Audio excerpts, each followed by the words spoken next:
Respeto ba talaga o takot lang? May mga nagsabi nga sa inyo, dapat lang naman talaga at hindi masama yung natatakot. Agree rin ako dun eh. Pero kailangan klaro yon ha.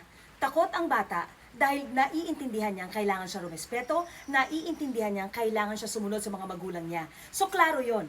Pero ang hindi maganda, yung susunod, akala natin rumerespeto dahil tahimik lang, pero sa totoo lang nasa loob ang kulo.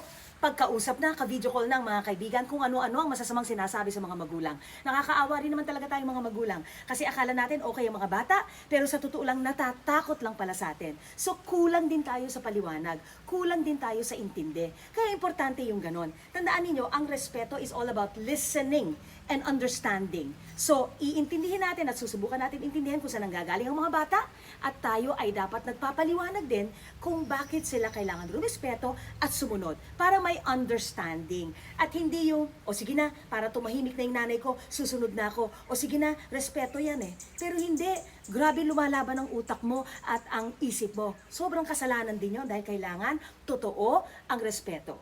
Fear builds silence, but respect builds connection. And that's what we want to try to achieve. Think about that.